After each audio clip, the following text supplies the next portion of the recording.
চেঞ্জের আমরা যেটা করব সেটা হচ্ছে প্রেজেন্ট পারফেক্ট টেন্স দিয়ে। প্রেজেন্ট পারফেক্ট টেন্স দিয়ে আমাদের ভয়েস চেঞ্জ কিভাবে হয় সেটা আমরা আগে দেখে নেব। তার আগে দেখে নিই যে টেন্সের স্ট্রাকচারটা কি।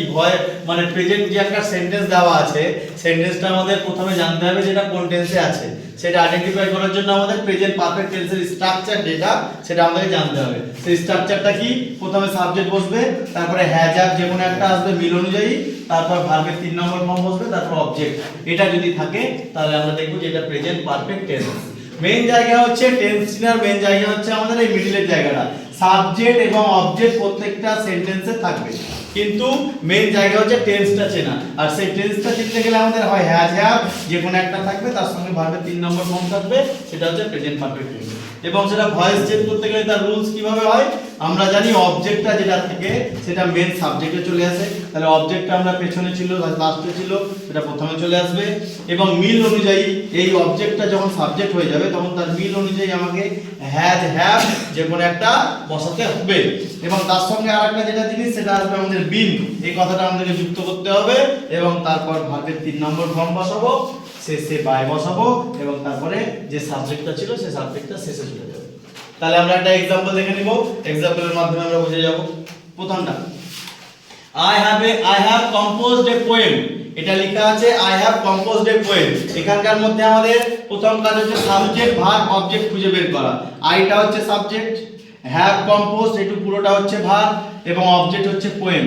তাহলে আমাদের যে রুলস ছিল ভয়েস চেঞ্জ করার, যে আমাদের লাস্টের যে অবজেক্ট সাবজেক্ট ভার্ব অবজেক্ট, তাহলে আমাদের অবজেক্টটা সাবজেক্টে চলে আসবে। তাহলে প্রথমে আমরা লিখে দিব পোয়েম, লিখে দিলাম। তারপর ভার্বটা দেখবো আমাদের হ্যাভ আছে এখানে, এই হ্যাভটা কিন্তু এই সাবজেক্ট অনুযায়ী বসেছিল। এবার এখানে আমাদের দেখতে হবে যে এই সাবজেক্ট যেটা হয়ে গেছে এই অনুযায়ী আমাদেরকে হয় হ্যাজ বসবে নয় হ্যাভ বসবে। তাহলে একটা কবিতার কথা বলা হয়েছে সিঙ্গুলার, তাহলে সিঙ্গুলারের ক্ষেত্রে আমরা জানি হ্যাজ বসে, তাহলে এ পোয়েমের সঙ্গে বসবে এখানে হ্যাজ, এ পোয়েম হ্যাজ। তারপর ভার্ব কোনটা আছে হ্যাজ এর সঙ্গে, তারপর এই রুলটা হলো। তারপর আমাদের যে বিন, হ্যাজ এর সঙ্গে একটা বিন যুক্ত করতে হবে, হ্যাজ বিন। তারপর ভার্বের 3 নম্বর ফর্ম করাই আছে। একটা কথা মনে রাখতে হবে যে ভয়েস চেঞ্জে আমাদের সব সময় ভার্বের কত নম্বর ফর্ম দরকার হয়? 3 নম্বর ফর্ম। তাহলে কম্পোজ 3 নম্বর করাই রয়েছে, তাহলে হ্যাজ বিন কম্পোজড। তারপরে একটা বাই বসিয়ে দিলাম, তারপর যেটা সাবজেক্ট ছিল সেটা অবজেক্ট। আই থেকে চেঞ্জ করলে কি হয় প্রোনাউন? মি, বাই মি হয়ে গেল। নেক্সট আরেকটা আছে দেখবো উদাহরণ।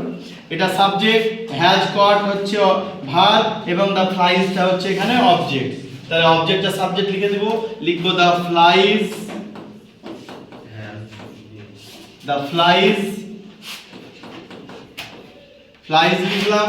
ফ্লাইজ লেখার পর এবার আমাদের হ্যাজ না হয় হ্যাভ যে কোনো একটা আসবে।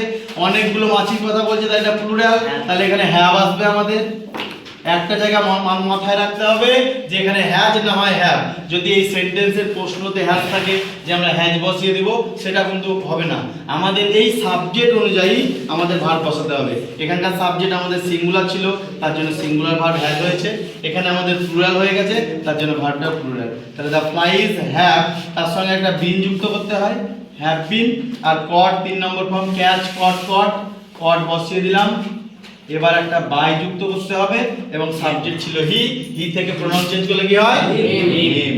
এইভাবে আমাদের প্রত্যেকটা রুলস অনুযায়ী ভয়েস চেঞ্জ করতে হবে প্রেজেন্ট পারফেক্ট টেন্সে। Thank you.